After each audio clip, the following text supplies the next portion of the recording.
ನಮಸ್ತೆ ವೀಕ್ಷಕರೇ, ನಾನು ಈ ದಿನ ಚಿಕನ್ ಬಿರಿಯಾನಿ ಯಾವ ರೀತಿ ಮಾಡೋದು ಅಂತ ತೋರಿಸ್ತಾ ಇದ್ದೀನಿ. ಕುಕ್ಕರ್ನಲ್ಲಿ ಚಿಕನ್ ಬಿರಿಯಾನಿ ಹುಡಿಯಾಗಿ ತುಂಬ ರುಚಿಯಾಗಿ ಸುಲಭವಾಗಿ ಯಾವ ರೀತಿ ಮಾಡೋದು ಅಂತ ತೋರಿಸ್ತಾ ಇದ್ದೀನಿ.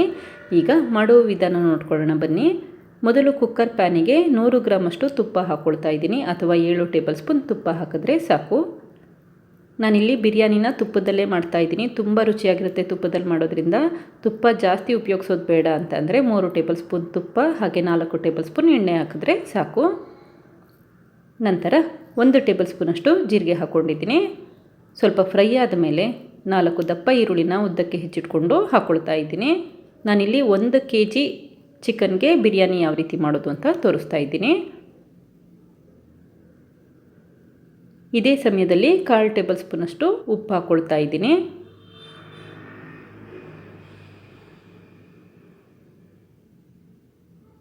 ಈರುಳ್ಳಿಗೆ ಉಪ್ಪು ಹಾಕಿ ಫ್ರೈ ಮಾಡೋದ್ರಿಂದ ಈರುಳ್ಳಿ ಎಲ್ಲ ಬೇಗ ಫ್ರೈ ಆಗುತ್ತೆ. ಈರುಳ್ಳಿ ಬಣ್ಣ ಗೋಲ್ಡನ್ ಬ್ರೌನ್ ಕಲರ್ ಬರಬೇಕು, ಅಲ್ಲಿವರೆಗೂ ಫ್ರೈ ಮಾಡ್ಕೊಳ್ಳಿ. ನೋಡಿ, ಈರುಳ್ಳಿ ಬಣ್ಣ ಈ ಬಣ್ಣ ಬಂದಿರಲಿ. ಈ ಸಮಯದಲ್ಲಿ 30 ಗ್ರಾಮಷ್ಟು ಶುಂಠಿ ಬೆಳ್ಳುಳ್ಳಿ ಪೇಸ್ಟ್ ಹಾಕ್ಕೊಳ್ತಾ ಇದ್ದೀನಿ, ಅಥವಾ 2 ಟೇಬಲ್ ಸ್ಪೂನ್ ಶುಂಠಿ ಬೆಳ್ಳುಳ್ಳಿ ಪೇಸ್ಟ್ ಹಾಕಿದ್ರೆ ಸಾಕು. ಶುಂಠಿ ಬೆಳ್ಳುಳ್ಳಿ ಪೇಸ್ಟ್ದು ಹಸಿ ಸ್ಮೆಲ್ ಹೋಗಬೇಕು, ಅಲ್ಲಿವರೆಗೂ ಫ್ರೈ ಮಾಡ್ಕೋಬೇಕಾಗತ್ತೆ.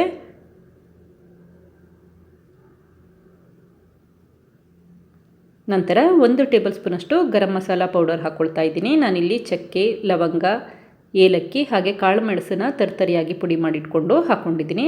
ಸ್ವಲ್ಪ ಫ್ರೈ ಮಾಡಿದ ನಂತರ 1 kgಯಷ್ಟು ತೊಳೆದು ಕ್ಲೀನ್ ಮಾಡಿರುವಂಥ ಬ್ರಾಯ್ಲರ್ ಕೋಳಿ ಹಾಕ್ಕೊಳ್ತಾ ಇದ್ದೀನಿ.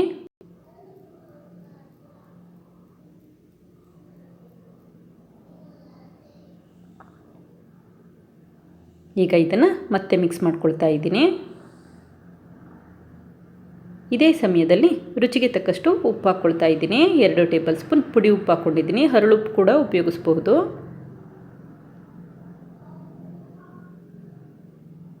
ಮಿಕ್ಸ್ ಮಾಡಿದ ನಂತರ 1 ನಿಂಬೆ ಹಣ್ಣಿನ ರಸ ಹಾಕ್ಕೊಳ್ತಾ ಇದ್ದೀನಿ. ಈಗ ಲಿಡ್ ಕ್ಲೋಸ್ ಮಾಡಿ 1 ನಿಮಿಷ ಬೇಯಲಿಕ್ಕೆ ಇಟ್ಟಿದ್ದೀನಿ. ಈಗ 1 ನಿಮಿಷ ಆಗಿದೆ. ಚಿಕನ್ನಲ್ಲಿರೋ ನೀರಿನಂಶ ಎಲ್ಲ ಚೆನ್ನಾಗಿ ಬಿಟ್ಟಿದೆ. ಈ ಸಮಯದಲ್ಲಿ ಅರ್ಧ ಟೇಬಲ್ ಸ್ಪೂನ್ ಅರಿಶಿಣದ ಪುಡಿ, 1 ಟೇಬಲ್ ಸ್ಪೂನ್ ಅಚ್ಚ ಖಾರದ ಪುಡಿ ಹಾಗೆ 50 ಗ್ರಾಮಷ್ಟು ಬಿರಿಯಾನಿ ಮಸಾಲ ಹಾಕ್ಕೊಂಡಿದ್ದೀನಿ, ಅಥವಾ 5 ಟೇಬಲ್ ಸ್ಪೂನಷ್ಟು ಬಿರಿಯಾನಿ ಮಸಾಲ ಪೌಡರ್ ಹಾಕಿದ್ರೆ ಸಾಕು. ಈಗ ಮತ್ತೆ ಮಿಕ್ಸ್ ಮಾಡ್ಕೊಳ್ತಾ ಇದ್ದೀನಿ.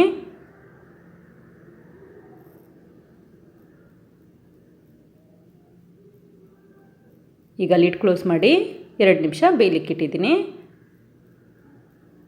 2 ನಿಮಿಷ ಆಗಿದೆ. ಈ ಸಮಯದಲ್ಲಿ 1 ಕಟ್ಟು ಪುದೀನಕ್ಕೆ ಅರ್ಧ ಕಟ್ಟು ಕೊತ್ತಂಬರಿ ಸೊಪ್ಪನ್ನ ಮಿಕ್ಸಿ ಜಾರ್ಗೆ ಹಾಕ್ಕೊಂಡು ಪೇಸ್ಟ್ ಮಾಡಿಕೊಂಡು ಹಾಕ್ಕೊಂಡಿದ್ದೀನಿ, ಅಥವಾ ಸಣ್ಣ ಸಣ್ಣದಾಗಿ ಹೆಚ್ಚು ಕೂಡ ಹಾಕೋಬಹುದು. 1 ಕಟ್ಟು ಪುದೀನ ಹಾಗೆ ಅರ್ಧ ಕಟ್ಟಷ್ಟು ಕೊತ್ತಂಬರಿ ಸೊಪ್ಪು ಹಾಕಿದ್ರೆ ಸಾಕು. ಈಗ 4 ಟೇಬಲ್ ಸ್ಪೂನಷ್ಟು ಮೊಸರು ಹಾಕ್ಕೊಂಡು ಮಿಕ್ಸ್ ಮಾಡ್ಕೊಳ್ತಾ ಇದ್ದೀನಿ. ಮೊಸರು ಹಾಕೋದ್ರಿಂದ ಚಿಕನ್ ಎಲ್ಲ ತುಂಬ ಸಾಫ್ಟಾಗಿರುತ್ತೆ, ತುಂಬ ರಬ್ಬರ್ ಅನಿಸಲ್ಲ, ತುಂಬಾ ಸಾಫ್ಟಾಗಿ ಬರುತ್ತೆ ಬಿರಿಯಾನಿಲಿ. ನಂತರ 1 ದಪ್ಪ ಟೊಮ್ಯಾಟೋನ ಉದ್ದಕ್ಕೆ ಹೆಚ್ಚಿ ಹಾಕ್ಕೊಂಡಿದ್ದೀನಿ. ನಿಂಬೆಹಣ್ಣು ಹಾಕಿರೋದ್ರಿಂದ ನಾನಿಲ್ಲಿ ಟೊಮ್ಯಾಟೊ ಪ್ರಮಾಣ ಸ್ವಲ್ಪ ಕಡಿಮೆ ಮಾಡಿಟ್ಕೊಂಡಿದ್ದೀನಿ. ನಿಂಬೆಹಣ್ಣು ಹಾಕಲ್ಲ ಅಂತಂದರೆ ಟೊಮ್ಯಾಟೊ ಪ್ರಮಾಣ ಜಾಸ್ತಿ ಮಾಡ್ಕೋಬಹುದು. ಈಗ 5 ಹಸಿರು ಮೆಣಸಿನ್ಕಾಯಿನ ಉದ್ದಕ್ಕೆ ಸೀಳಿ ಹಾಕ್ಕೊಂಡಿದ್ದೀನಿ. ಖಾರ ಜಾಸ್ತಿ ಬೇಕು ಅಂದರೆ ಹಸಿರು ಮೆಣಸಿನ್ಕಾಯಿ ಪ್ರಮಾಣ ಜಾಸ್ತಿ ಮಾಡ್ಕೊಳ್ಳಿ. ಖಾರ ಕಮ್ಮಿ ಇರಲಿ ಅಂತಂದರೆ ಹಸಿರು ಮೆಣಸಿನ್ಕಾಯಿ ಪ್ರಮಾಣ ಕಡಿಮೆ ಮಾಡ್ಕೊಳ್ಳಿ. ಈಗ ಲಿಡ್ ಕ್ಲೋಸ್ ಮಾಡಿ 5 ನಿಮಿಷ ಬೇಯಲಿಕ್ಕೆ ಇಟ್ಟಿದ್ದೀನಿ. 5 ನಿಮಿಷ ಆಗಿದೆ. ಚಿಕನ್ ಎಲ್ಲ ಚೆನ್ನಾಗಿ ಬೆಂದಿದೆ. ಈ ಸಮಯದಲ್ಲಿ ತೊಳೆದಿರುವಂಥ ಬಾಸುಮತಿ ರೈಸ್ ಹಾಕ್ಕೊಳ್ತಾ ಇದ್ದೀನಿ. ಅರ್ಧ kgಯಷ್ಟು ಬಾಸುಮತಿ ರೈಸ್ ಹಾಕ್ಕೊಂಡಿದ್ದೀನಿ. 2 ಗ್ಲಾಸ್ ಅಷ್ಟಿದೆ.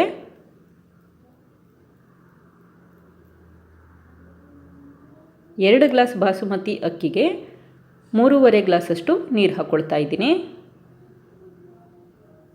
ನಾರ್ಮಲ್ ರೈಸ್ ಆದರೆ 2 ಗ್ಲಾಸ್ ಅಕ್ಕಿಗೆ 4 ಗ್ಲಾಸ್ ನೀರು ತೊಗೊಳ್ಳಿ. ಬಾಸುಮತಿ ಅಕ್ಕಿ ಆದರೆ 2 ಗ್ಲಾಸ್ ಅಕ್ಕಿಗೆ 3.5 ಗ್ಲಾಸ್ ನೀರು ತೊಗೊಂಡ್ರೆ ಸಾಕು. ಕೊನೆಯಲ್ಲಿ 3 ಟೇಬಲ್ ಸ್ಪೂನಷ್ಟು ಗೋಡಂಬಿ ಹಾಕ್ಕೊಂಡಿದ್ದೀನಿ. ಈ ಸಮಯದಲ್ಲಿ ರುಚಿ ನೋಡಿ ಲಿಡ್ ಕ್ಲೋಸ್ ಮಾಡ್ಕೊಳ್ಳಿ. ಉಪ್ಪು ಬೇಕಾದರೆ ಉಪ್ಪು ಹಾಕ್ಕೊಂಡು ಲಿಡ್ ಕ್ಲೋಸ್ ಮಾಡ್ಕೊಳ್ಳಿ. 2 ವಿಷಲ್ ಕೂಗಿಸ್ಕೊಳ್ತಾ ಇದ್ದೀನಿ. ಈಗ 2 ವಿಷಲ್ ಕೂಗಿದೆ. ಸ್ಟವ್ ಆಫ್ ಮಾಡಿದ್ದೀನಿ. ಕುಕ್ಕರ್ ಕೂಡ ತಣ್ಣಗಾಗಿದೆ. ಚಿಕನ್ ಬಿರಿಯಾನಿ ರೆಡಿಯಾಗಿದೆ. ಸ್ವಲ್ಪ ಲೈಟಾಗಿ ಮಿಕ್ಸ್ ಮಾಡ್ಕೊಳ್ತಾ ಇದ್ದೀನಿ. ನೋಡಿ, ಎಷ್ಟು ಹುಡಿಯಾಗಿ ಬಂದಿದೆ ಅಂತ ಗೊತ್ತಾಗ್ತಿದೆ. ಈ ರೀತಿ ಬಂದಿರಬೇಕು. ಇದನ್ನೀಗ ಸರ್ವ್ ಮಾಡ್ಕೋಬಹುದು. ನೋಡಿದ್ರಲ್ಲ ವೀಕ್ಷಕರೇ, ಎಷ್ಟು ಸುಲಭವಾಗಿ ಕುಕ್ಕರ್ನಲ್ಲಿ ಚಿಕನ್ ಬಿರಿಯಾನಿ ಮಾಡಬಹುದು ಅಂತ ಗೊತ್ತಾಯ್ತಲ್ವಾ? ನೀವು ಕೂಡ ಪ್ರಯತ್ನಿಸಿ. Thank you. ಲೈಕ್ ಮಾಡಿ ಮತ್ತು ಸಬ್ಸ್ಕ್ರೈಬ್ ಮಾಡಿ.